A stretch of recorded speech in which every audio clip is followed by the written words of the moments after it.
네, 반갑습니다. 나땅TV 시청자 여러분. 지난 영상 대출 관심들이 많으신데 똑같은 질문이 되게 많습니다. 사업자 대출이라고 뭉뚱그려서 나오니까 이 사업자냐 저 사업자냐 이렇게 해가지고 얘기들이 많은데요. 일단은 가계대출과 마찬가지로 경락잔금대출도 개인 대출로 받게 되면은 조건이 제일 좋습니다. 그 한도나 MCI, MCG 그 방빼기를 안 하는 그런 보험도 들 수가 있고 해서 좋지만 전입을 해야지 된다는 거고요. 사업자로 대출을 받으면 사업자 대출 중에서 편법으로 받았던 대출들은 다 안 되지만 부동산 매매 사업자 같은 경우에는 정해져 있는 한도 안에서는 나온다는 거예요. 지난번에 댓글이 경매도 제재법을 따르는 건 당연한 일이다라고 얘기를 하셨는데 경매는 상당히 예외가 많습니다. 왜냐면은 토지거래 허가도 경매는 받지가 않고 투기과열지구 재건축 재개발 조합원 양도양수 예외 사유에도 국가나 금융기관에 의한 경공매가 됐을 경우에는 그거를 보호를 하고 있습니다. 왜냐하면 이거는 채권자를 보호하기 위해서 그래요. 경매의 낙찰가가 낮아지면 채권자가 반드시 위험해지기 때문에 그렇습니다. 우리는 어떻게 보면은 경매에 채권자를 돈이 있는 약간 뭐 사채업자, 금융기관 뭐 이렇게 생각을 하시지만 경매의 면면을 들여다보면 피해를 보는 대상이 채권자가 돈을 받아야 되는 사람이 강자고 지금 경매를 당하는 사람이 약자고 꼭 이런 프레임으로만 이루어져 있지는 않습니다. 제가 그런 사례를 좀 보여드릴게요. 경매제재법을 따르는 일이 당연한 일은 아닙니다. 채권자를 보호하기 위해서 예외 사유를 많이 두고 있는 게 경매고 그 이유는 채권자와 다른 여러 사람을 보호하기 위해서라는 거 지켜보시면 좋을 것 같아요. 자, 경매는 누구를 위해서 하는 거냐? 그럼 경매를 하면은 경매를 당하는 사람과 경매를 낙찰받는 사람 두 사람만 얘기하지만 경매를 낙찰을 받아서 이 두 사람은 사실 우리 눈에 보이지만 보이지 않는 사람이 있습니다. 경매를 신청한 사람. 경매를 신청한 사람이 돈을 받게 하기 위해서 경매를 하는 겁니다. 그럼 이거를 경매를 돈을 받기 위해서 하는 사람이 누구냐? 금융기관일 수도 있지만 월급을 받지 못한 채권자들, 직원들이 경매를 넣기도 합니다. 자기 월급을 압류로 해가지고 그리고 임차인들이 자기 보증금을 받지 못해서 경매를 넣기도 합니다. 자, 경매 대출을 막으면 생기는 일, 경매로 대출을 막으면 어떤 일이 생길까요? 아마 낙찰가가 낮아질 겁니다. 대출을 해주면 입찰을 할 수 있는 사람들도 대출하지 못합니다. 지금은 다주택자는 경매, 아파트 경매를 하지 않는 그런 시장이에요. 그런데 원래 다주택자도 경매를 취득세 중과 때문에 안 했는데 1주택자, 무주택자들도 경매로 대출을 받기가 좀 어렵다라고 한다면 많은 일이 일어날 겁니다. 지금 다주택자는 경매를 하지 않습니다. 제가 누누이 말씀드렸지만 지금 다주택자들은 취득세 중과 8%, 12%이기 때문에 경매의 어떤 그 예상 목표 수익이 제가 지금 1년 동안 매매가 10% 정도를 목표로 무주택이나 1주택자가 취득세 중과가 안 되는 선에서 입찰을 했었지 다주택자가 12% 내면서 한 적은 한 번도 없거든요. 그러면 매매가 10%를 목표로 하는데 5억짜리 아파트는 5천만 원 정도 싸게 받는 것도 쉽지가 않습니다. 그런데 5억짜리 아파트를 12% 취득세를 내면 6천만 원을 내야 된다. 무주택자나 1주택자가 500만 원 낼 때 다주택자는 12%를 내기 때문에 6천만 원 세금을 내고 수익이 거의 안 난다. 그래서 다주택자 포지션에서는 지금 아파트 경매를 하지 않습니다. 그런데 무주택자 사례로 매입한 사례를 너가 들은 거 아니냐. 그리고 전세도 현금으로 맞춰야 되는 거 아니냐. 좋은 사례만 그렇지 업으로 한 사람들은 잠깐 관망하는 게 나을 것 같다라고 얘기를 하시는데 지금 경매를 잘 모르시는 분인 것 같습니다. 사업자 대출 규제가 된다고 하던데 사업자 대출이 여러 가지가 있는데 부동산 매매 사업자는 원래 정상적으로 되던 대출이고 그 전에 지금 막힌다고 하는 대출은 전자상거래나 통신판매업으로 해놓고 주택을 사는 경우를 막겠다라고 하는 거고 그거는 예측이 충분히 가능한 부분입니다. 자, 소유권 이전부 전세 대출도 안 나온다. 지금 보면은 현금으로 전세를 맞춰야 되는 거 아니냐 이렇게 얘기를 하시는데 현금으로 전세도 이것도 지금 소유권 이전부 전세 대출 얘기하시는 것 같아요.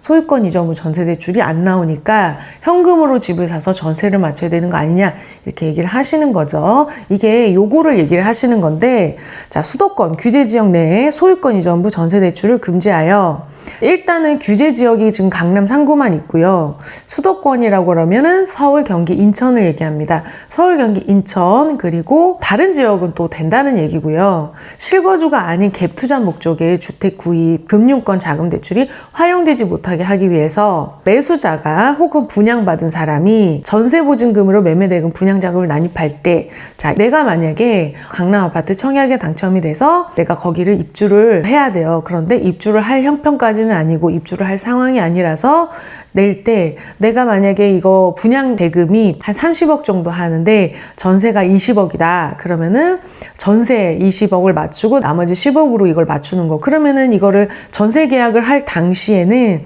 내가 소유자가 아닌 상태로 계약을 하는 거잖아요. 이거를 맞겠다라고 하는 거예요. 전세 대출 심사 시, 자, 내가 만약에 분양만 받고 아직 내가 소유권 이전 등기를 안 한 상태에서 임차인이 전세 계약을 하면 나는 임대차 계약서상의 임대인인데 소유자가 아닌 상태로 계약을 하게 되면 그 전세 대출을 안 해주겠다. 그러면 이 사람은 전세 대출을 안 받고 들어온 사람만 받을 수가 있는 거죠. 현금 전세로 들어온 사람만 전세 대출을 해주겠다라고 하는 겁니다. 그리고 이런 경우 있어요. 내가 집을 샀는데 매매로 이거를 살 건데 전세 임차인이 맞춰지는 날 동시에 잔금을 치는 조건으로 하는 경우가 있습니다. 지금 소유권 이전부 전세 대출이 안 된다라고 하는 거는 전세 임차인이 현금으로 들어와야지 된다는 얘기입니다. 그래서 제일 힘든 거는 그런 조건으로 들어가려고 했던 전세 임차인이 현금이 아니면 대출을 받기가 어려워서 다른 집을 구해야 된다. 조건이 더 좋아도 더 다른 집을 구해야 된다는 얘기고, 소유자 입장에서는 전세 임차인을 구하기가 어려우니까 전세가가 내려가야지 된다는 이야기겠죠. 이게 이제 그런 사례 중에 하나인데, 이게 송도에 있는 아파트를 소유자가 2014년 4월 3일에 소유권 이전 등기를 하면서 대출도 일으키고 임차인도 들어오고 동시에 들어온 사례입니다. 그래서 자기 돈은 하나도 없이 선대출과 후순위 임차인으로 완전히 집을 산 사례가 있는데요. 이렇게 그러면은 이 전세 계약, 이 소피아 씨는 누구랑 계약을 했냐? 이 전소유자일 때 이 사람이 집을 살 거다라고 하면서 소유권 이전부로 계약을 했고 전세도 대출을 받았다면 아마 그렇게 받았을 거라는 거예요. 이런 거 소유권 이전과 동시에 전세가 들어오는 이런 경우에 임차인한테 전세 대출을 안 해주겠다면서 임차인도 힘들게 하고 소유자도 힘들게 하겠다라는 겁니다. 그러면은 경매는 어떻게 될까요? 경매는 일단 낙찰을 받아서 대출로 잔금을 치고 난 다음에 임차인이 들어오기 때문에 요 조건은 아닙니다. 요 조건. 전세 대출을 받을 때 감액 조건도 안 된다. 이런 조건이 아니면 일단 요 조건으로는 해당 사항이 안 되는 거다라고 보시면 될 것 같고요. 지금 경락잔금대출을 받기 힘들게 하고 경락잔금대출도 전입을 해야 된다라고 한다면 진짜로 거기를 거주해야 될 사람만 하는데 지금 사람들이 집을 사는 분위기냐 이거예요. 집을 사기가 어렵게 만들었는데 경매로 이렇게 힘든, 경매는 보통 가구로는 못해요, 여러분.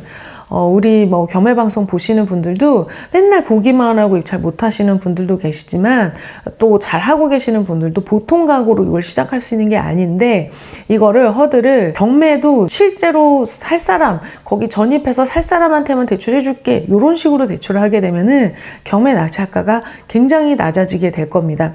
경매 낙찰가가 낮아지면은 누가 피해를 보게 되는 거냐라는 거죠. 자, 이거가 그 주안에 있는 나홀로 아파트인데요. 민간 임대주택으로 있다가 경매로 나오게 된 케이스입니다. 이 회사가 어려워지면서 이제 경매로 나오게 됐는데요. 몇 년 전에 이제 미추홀구 전세 사기에 이런 인천에 있는 나홀로 아파트 단지들이 경매로 많이 나왔었는데 임차인들이 보증금을 받지 못해서 목숨을 끊은 일들도 있었습니다. 그 뒤로 전세 사기 대책에 관련해가지고 굉장히 여러 가지 대책이 나왔는데 제일 좋은 건 뭐냐면은 임차인이 배당 받을 수 있을 정도로 충분히 높게 낙찰되는 거예요.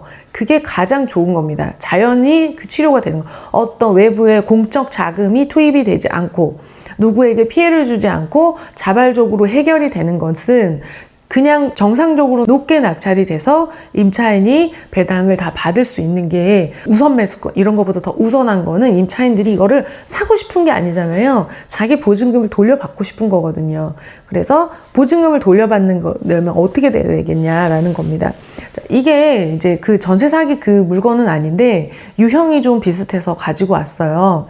전세 사기 그때 물건은 23년도, 24년도 이때 이제 경매로 많이 낙찰됐었는데요. 패턴이 조금 비슷합니다. 감정가는 2억 3천인데 낙찰은 1억에 됩니다. 이게 감정가가 많이 높아서 그렇고요. 지금 보면은 임차인이 계신데 7,300만 원 보증금이 있습니다. 일단 후순위이고요. 2016년 8월 17일에 근저당이 있는데 그 이후에 2020년 5월 26일에 임차인이 후순위로 들어오게 됩니다. 그래서 후순위 임차인이고요. 지금 선순위 채권이 금액이 1억 2,600만 원.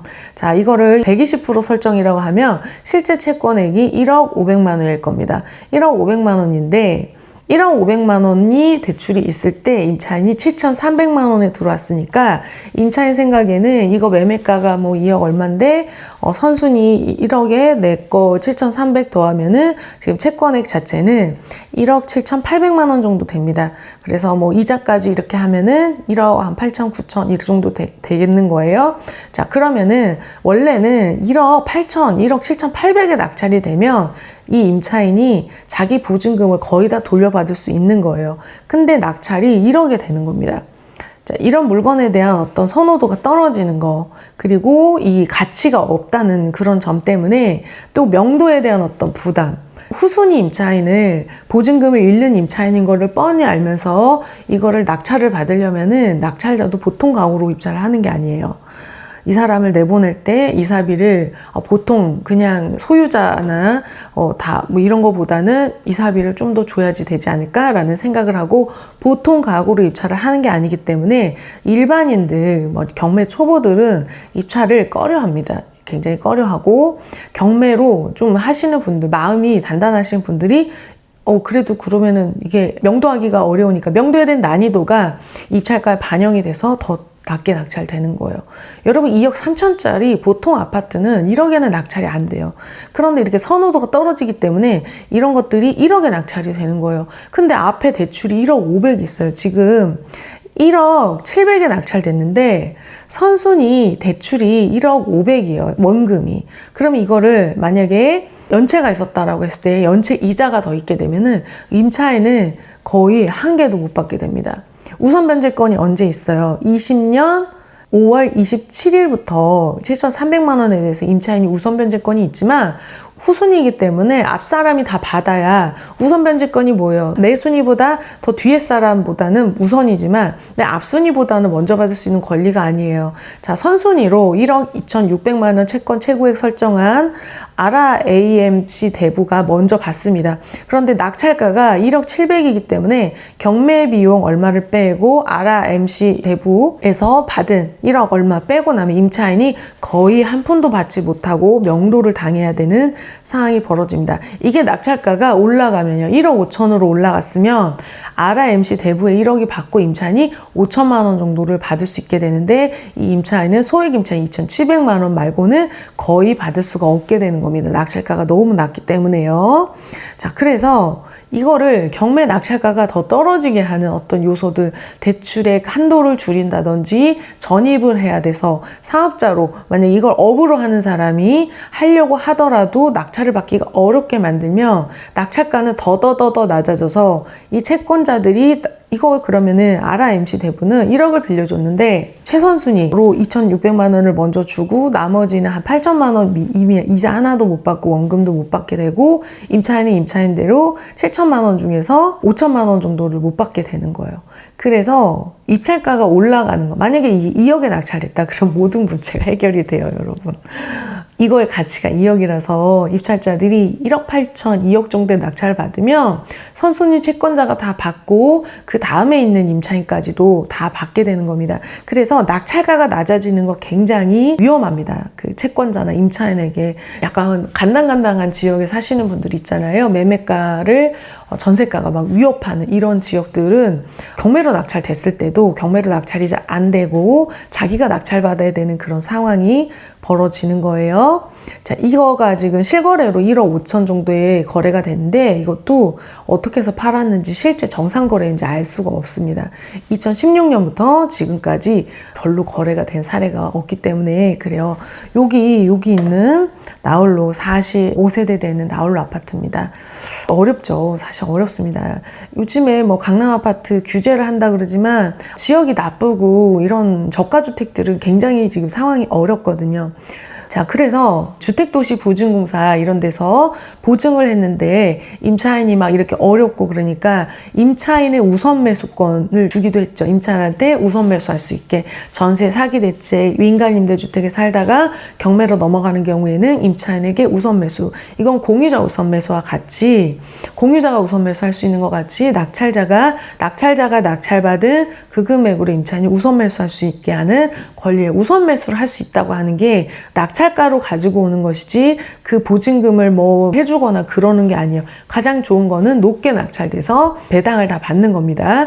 그런데 이 우선 매수권을 양도를 해서 공사에게 매수를 하도록 하는 그런 제도인 거, 임차인을 보호한다라고 해가지고, 자, 같은 아파트 이거는 임차인 우선 매수권을 양도해서 토지주택공사에서 이거를 낙찰을 받았습니다. 그런데 보면은 1억 2,700만 원, 아까 그거보다 이게 낙찰가가 더 높아. 같은 아파트거든요.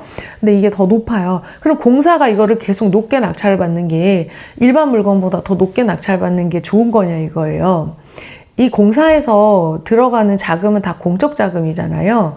그러면은 이게 시장에 그거를 해서 원래는 낙찰이 안 되고 선호도가 떨어지고 매도도 잘 안 되는 것을 이런 공사들이 공적 자금을 투입을 해서 낙찰을 받아서 임대주택을 이렇게 하겠다. 그리고 뭐 나중에 매도를 하겠다 그러는데 이런 식으로 나오는 주택들은 거의가 가치가 없는 주택이 많습니다.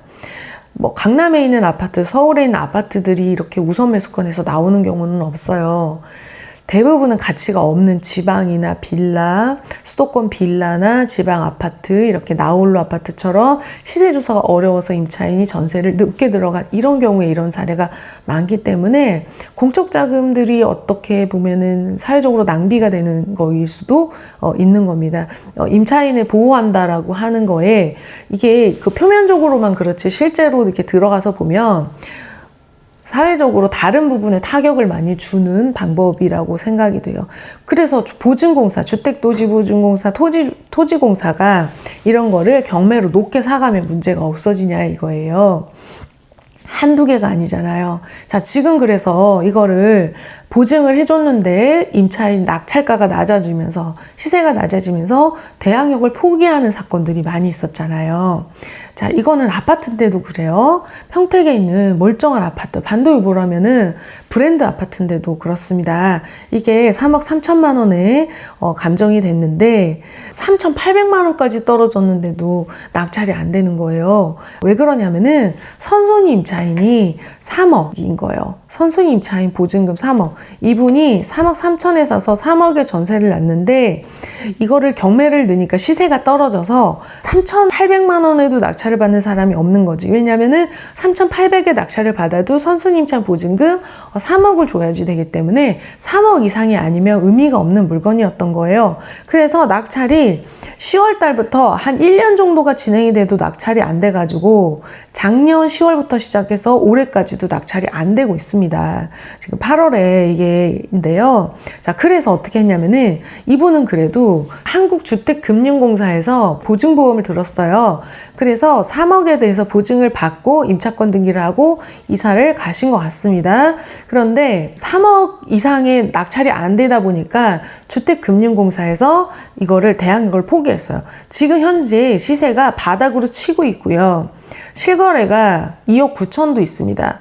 2억 9천도 있는데 이거를 3억 이상의 낙찰받을 사람이 누가 있냐고요. 경매인데 집을 내부를 보지도 못하고 경매 비용 뭐 이런 것까지 생각하면은 이거를 굳이 이렇게 3억 이상에 쓸 필요가 있냐 이거요. 아무도 낙찰 안 받는 겁니다.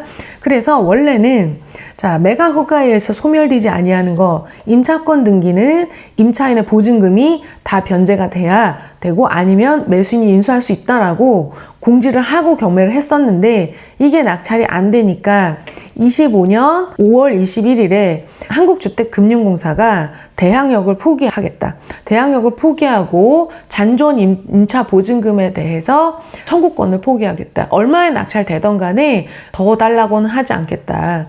3억짜리 아파트가 보통 우리가 경매를 입찰하면은 금매보다 높게 낙찰돼요. 선생님. 뭐 실거래보다 뭐 500만 원 싸요. 말도 안 돼요. 이렇게 낙찰되는데 이렇게 전세 보증금이 높게 있는 아파트 같은 경우에는 선호도가 떨어지는 지역인데다가 시세보다 더 비싸게 받아야 되기 때문에 낙찰 안 된다는 거죠. 근데 이렇게 임차보증금, 자기 임차보증금을 포기하면서까지 매도를 낙찰을 받게 되는 것도 이것도 이런 대출 규제가 없을 때도 그랬단 얘기예요. 대출 규제가 없이 그냥 매도를 해도 이게 낙찰이 안 돼서 임차보증금을 포기하면서까지 경매로 매도를 하고 있는데 이거를 전입을 해야지 대출을 해줄 거다. 사업자도 대출 안 해줄 거다. 이것저것 안 해줄 거다라고 하게 얘기를 하면 낙찰가가 더욱더 낮아져서 주택도시보증공사에서 배당받을 수 있는 금액이 굉장히 줄어들 겁니다. 일반 아파트 같은 경우에 한 2억 5천에서 2억 6, 7천에 낙찰된다 그런다면 자, 이 물건 같은 경우에는 선호도가 떨어지고 대출이 안 된다는 그거에 어떤 사람이 입찰할 수 있겠어요? 무주택자가 지금 이런 상황에서 그럼 지금은 경매 공부를 해서 내가 입찰해야 될 때구나. 절대 그렇지 않아요, 여러분. 투자는 해온 사람이 하는 거지 안 하던 사람이 공부를 해서 마음을 먹는 게 진짜 어려워요. 그래서 지금 투자 의지가 많이 꺾였거든요. 그러면 낙찰을 이거를 어떤 사람이 받아야 되겠느냐 이거예요. 아무도 받을 사람이 없는 거죠. 주택도시보증공사에서 이런 식으로 지금 채권 회수가 안 되는 게 몇 천억 규모로 알고 있습니다. 그런데 이거를 경매로 회수를 해야지 되는 상황인데 경매 낙찰자들이 대출을 받아서 하기가 어렵게 지금 취득세 중과도 있죠. 대출도 잘 안 해주죠. 매매사 합자도 안 된다 그러죠. 낙찰 받으면 거기서 살아야 된다 그러죠. 그러면은 보통 가구로는 좀 입찰을 하기가 어렵습니다. 전입해서 실제 거주할 사람만 무주택자이면서 사업자도 아닌데 전입을 해서까지 여기에 들어갈 사람이 경매를 하는 사람이 몇 명이나 있겠냐라는 겁니다. 그래서 경매는 다른 것에도 예외 사유가 많이 있습니다.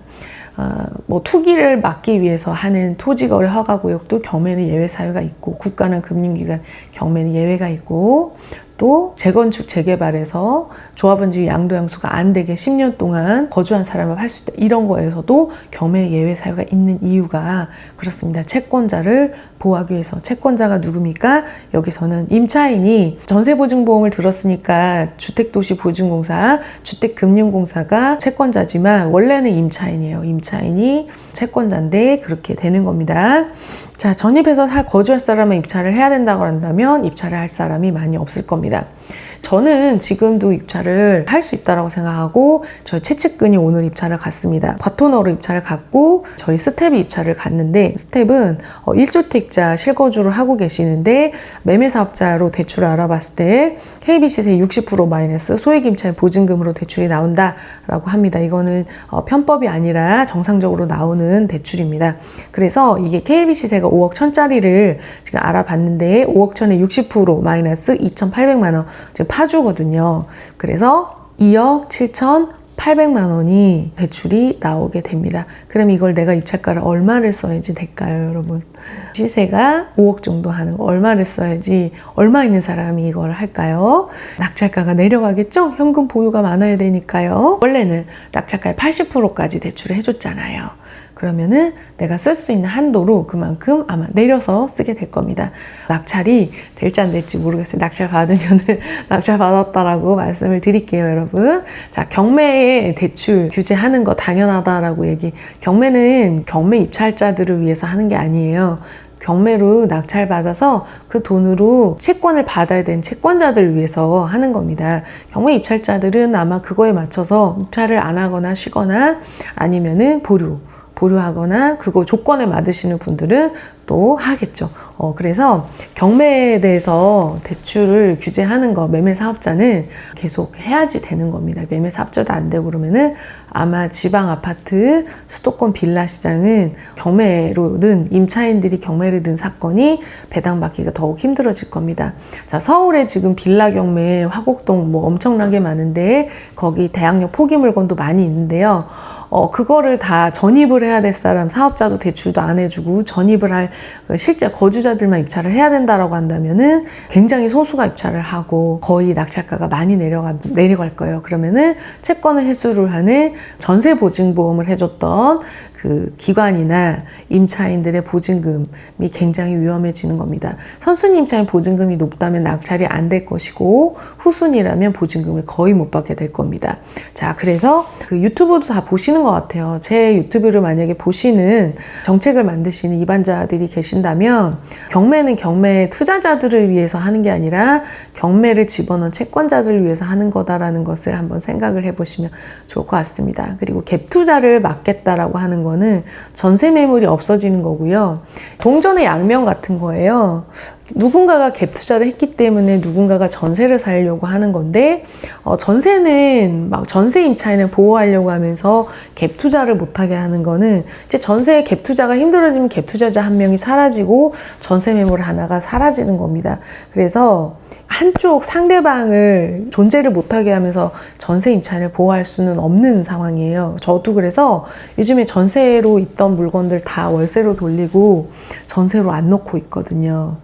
예전엔 전세로 놨던 거를 전세 놓기가 힘들어지는 상황이 돼서 저도 예전에 전세 많이 이렇게 여러 개 갖고 있던 거를 다 전세로는 지금 안 놓고 있어요. 그래서 전세 놓기가 힘들어지게 된, 새로 전세를 놓을 수가 없게끔 만들어지면 기존에 있던 전세, 그리고 기존에 있던 전세들도 막 다주택이라 정리를 해야 된다 그러면은 아무래도 전세 매물의 개수가 줄어들고 전세로 살고 싶은 사람은 전세로 살아야 되는데 이제 전세가가 많이 올라가게 될 겁니다. 전세가가 많이 오를 것으로 예상이 됩니다, 여러분. 저는요, 그래요. 전세로 살고 싶은 사람은 전세로 편안하게 살아야 되고, 집을 사고 싶은 사람은 살아야 되는데, 매수하는 사람은 대출을 안 해주고, 전세하는 사람은 대출을 90% 해주면은 집 사지 말고 전세로 살으라는 얘기잖아요. 그래서 어떤 대출을 규제를 해야 된다면, 전세든 매매든 규제를 똑같이 하고, LTV, DTI를 똑같이 봐야죠. 왜 전세는 봐주고, 매매는 안 봐주고 그래요? 똑같이 봐야지. 대출 규제를 하면 저는 그렇게 좀 생각을 하고 있습니다. 저도 예전에 전세도 살고 매매도 하고 그러는데 어떻게 대출이 사회적으로 지금 거품이 많아서 모든 자금이 다른 경제는 좋지가 않는데 부동산 가격만 뛰는 게 저 정상은 아니라고 생각하고 부동산 가격도 한 지역만 뜨고 있지. 아까 그 평택의 아파트 보셨잖아요. 지금 추락을 계속 하고 있어요. 계속 밑을 모르게 계속 떨어지고 있습니다. 그래서 어떤 한 지역을 잡기 위해서 다른 지역까지 다 죽이는 것은 옳지가 않다. 핀셋으로 어떤 지역만 규제를 해야 되는 거다라고 생각이 듭니다. 자, 오늘 영상 도움이 되셨다면 구독, 좋아요, 댓글 부탁드리고요. 저를 늘 응원해 주시고 관심 가져서 보시는 분들 너무너무 감사합니다. 감사합니다.